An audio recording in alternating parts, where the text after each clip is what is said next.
Let's get to this clip that producer Jacob pulled. This clip is from the 2012 HBO series. Really cutting edge stuff, producer Jacob. That's great. 2012 HBO series, The Newsroom. Oh, that's that awful show written by that awful writer, Aaron Sorkin. You better lawyer up, asshole. Where one of the characters, Will McAvoy, explains why America is not the greatest country on earth. It's got 10 million views on YouTube. Okay, take it away. Let's move on to the next question. Go ahead. Hi, my name is Jenny. I'm a sophomore, and this is for all three of you. Can you say in one sentence or less what... you know what I mean. Can you say why America is the greatest country in the world? Diversity and opportunity. Lewis? Freedom and freedom. So let's keep it that way. Will? The New York Jets. No, I'm going to hold you to an answer on that. What makes America the greatest country in the world? Well, Lewis and Sharon said it. Diversity and opportunity and freedom. You don't look satisfied. I want a human moment from you. What about the people? Why is America Not the greatest country in the world, Professor. That's my answer. You're saying... Yes. Let's talk about... Fine. Sharon, the NEA is a loser. Yeah, it accounts for a penny out of her paycheck, but he gets to hit you with it anytime he wants. It doesn't cost money. It costs votes. It costs airtime and column inches. You know why people don't like liberals? Because they lose. If liberals are so smart, how come they lose so damn always? This is how you know it's a liberal show. Like they all are. In politics, always. When one is trying to seem like he's being critical of both sides, one criticizes the other side for being evil and wrong and malicious and terrible, and criticizes his own side for being ineffective. Very rarely does someone criticize his own side for having some mistaken premises or falling for some bad ideas or even making errors and engaging in sin. Usually what it will be is, oh, you guys are the bad guys and we're the weak guys. We just don't know how to win. So he's framing it this way. He goes, the liberals, our biggest problem, we just lose. We're not strong. What are you talking about? You control the media, you control the bureaucracy, the military, the university, corporate America, everything. You control everything. Oh, we just don't have any power. Why? Because like occasionally Kevin McCarthy becomes the Speaker of the House for 5 seconds and can't really get anything done. High five. Oh, wow, yeah, you're right. You guys don't have any power. Sure, okay, keep going. And with a straight face, you're going to tell students that America is so star-spangled awesome that we're the only ones in the world who have freedom? Canada has freedom. Japan has freedom. The Canada one didn't really age well. Because Canada is now like possibly the most tyrannical, worst country on earth, where dictator Trudeau comes in and shuts down those poor truckers and locks up pastors. This did not age well at all. And it didn't age well because Aaron Sorkin is a big lib and doesn't know anything about anything. Thank you. So his predictions don't come true because they're not in accord with reality. But if his criticism is of freedom in the abstract, I'm actually half with him, so keep going. The UK, France, Italy, Germany, Spain, Australia, Belgium has freedom. So 207 sovereign states in the world, like 180 of them have freedom. All right. And yeah, you, sorority girl, just in case you accidentally wander into a voting booth one day, there's some things you should know. And one of them is, there is absolutely no evidence to support the statement that we're the greatest country in the world. We're 7th in literacy, 27th in math, 22nd in science, 49th in life expectancy, 178th in infant mortality. Sure, whatever, blah, blah, blah. You've got these statistics. The reason that this rant that you hear not just from this Sorkin character, but from liberals all the time. We're not the greatest, we're the 12th in reading and the 11th in whatever, you know.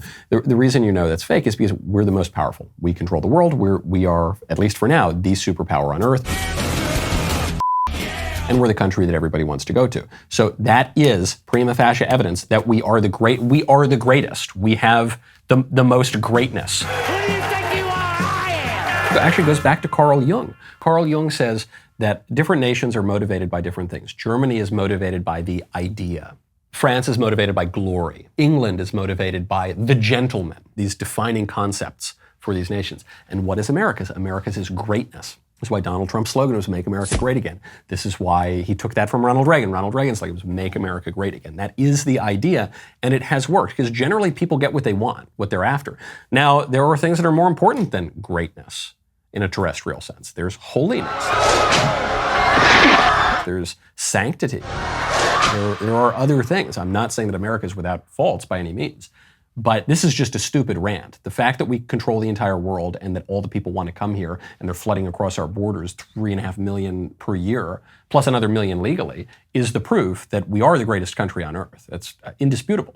Right now, go to grillblazer.com/Knowles. Are you tired of waiting ages for your grill to heat up? Now you can say goodbye to those tedious moments of impatiently watching the charcoal burn and say hello to instant barbecue satisfaction thanks to our new friends at Grill Blazer. Grill Blazer's grill guns are designed to do everything from expertly searing your meats to lighting charcoal grills, wood stoves, outdoor fireplaces, just about anything you can think of that you need a high-power fire to solve your problem. I would also recommend sparking up stogies that way, especially if your cigar is like a 400 ring gauge by 18-inch long cigar. Grill Blazer is a great way to do it. They've got two guns, the Grill Gun Basic high propane torch designed to light charcoal and wood grills and smokers, burns up to 3,600 degrees, so it'll probably take care of what you need. 30-inch flame, pretty serious. And the Sous Vide gun has a shorter barrel, perfect for professional culinary kitchen uses, from gently caramelizing brulee or other sugars, fruits, to rapidly searing steaks outside on the grill. Head on over right now. Let your grilling adventures begin. Visit grillblazer.com/Knowles, K-N-W-L-E-S. Use promo code Knowles for 15% off your order. Grillblazer.com/Knowles, promo code Knowles for 15% off your order. Third in median household income, number 4 in labor force, and number 4 in exports. We lead the world in only 3 categories: number of incarcerated citizens per capita, number of adults who believe angels are real. Can you believe these stupid idiots who believe angels are real? Like St. Thomas Aquinas and St. Augustine and every smart person who's ever lived, statistically, but not Aaron Sorkin, I guess. Who do you think has a better view of reality? Who do you think's got a little more ticking around in between the old ears? Thomas Aquinas, one of the most intelligent people ever in human history, or some Hollywood TV hack writer? I fold like a cheap thing that folds really easily. Yeah, we believe that there is such a thing as spiritual reality. One of the evidences for spiritual reality would be the intelligibility of the universe and the fact that the things that we most care about in the world are not material and physical, but metaphysical. Our loves, our hopes, our dreams, our intuitions of an ultimate intelligence that makes the world intelligible. The intuition of a divine logic of the universe, a recognition that some things are not rational, like my tumbler here, and some things have rational soul and body, are composites of the two, hylomorphic, and then there are other creatures that are not corporeal, but are spiritual entirely. Yeah, no, you're right. You totally debunked all of philosophy and theology, Aaron Sorkin. Great, good job. 26 countries combined, 25 of whom are allies. Now, none of this is the fault of a 20-year-old college student, but you nonetheless are, without a doubt, a member of the worst generation ever. So when you ask what makes us the greatest country in the world, I don't know what the you're talking about. Yosemite? Yosemite's nice. Sure used to be. We stood up for what was right. We fought for moral reasons. We passed laws, struck down laws for moral reasons. We waged wars on poverty, not poor people. There it is. There it is. This is but we used to be great. And when were we great? In the 1960s. All the leaves are brown, and the sky is gray, and the sky is gray. That was it. I'm a boomer Hollywood writer. And that's my thesis. We weren't great in 1620, we weren't great in 1776, we weren't great in the 1860s. We weren't great even really in maybe starting in the Second World War but it was the 60s. Back when we had the Weather Underground blowing people up for radical leftist causes, back when we decided to dismantle a lot of our institutions, and back when we decided to rewrite the Constitution and turn away from God and start just engaging in all sorts of completely debauched behaviors everywhere. And coincidentally, actually, starting at the place where all of those test scores and all of those statistics that I previously cited for evidence of America's decline, right at the very moment that they all started to decline, that was when we were really great. Doesn't add up. We sacrificed, we cared about our neighbors, we put our money where our mouths were, and we never beat our chest. We built great big things, made ungodly technological advances, explored the universe, cured diseases, and we cultivated the world's greatest artists. Yeah, we never beat our chest. Oh no, not Americans. We haven't always been known for beating our chest, at least starting in the early 19th century. Up through Donald Trump. Yeah, no, that's not a defining feature of the American character. Of course it is. That's always been a defining feature. We made the greatest art. Oh, yeah. Look, man, I'm as patriotic as they come, okay? And I think America actually has made some contributions to art. Don't you forget about me. But come on, man. You're going to compare Jackson Pollock to Bernini? I don't think so. We reached for the stars. Acted like men. We aspired to intelligence. We didn't belittle it. It didn't make us feel inferior. We didn't identify ourselves by who we voted for in the last election, and we didn't scare so easy. Put a pause. There has never been a time when Aaron Sorkin did not identify himself by who he voted for in the last election. Never. Never once. We were able to be all these things and do all these things because we were informed by great men, men who were revered.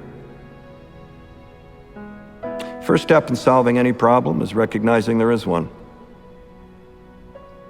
America is not the greatest country in the world anymore. So what's the better country?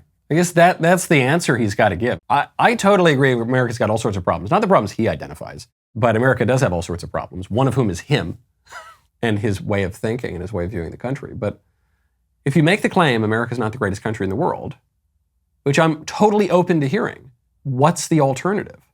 Just tell me the country. France? China? Namibia? If you can't give an answer to that, then the argument kind of falls apart, and he can't give an answer. And his argument, I suspect, I feel unraveled from the very beginning, as is always the case with Mr. Sorkin. Okay, that's our show. I'm Michael Knowles. This is The Michael Knowles Show.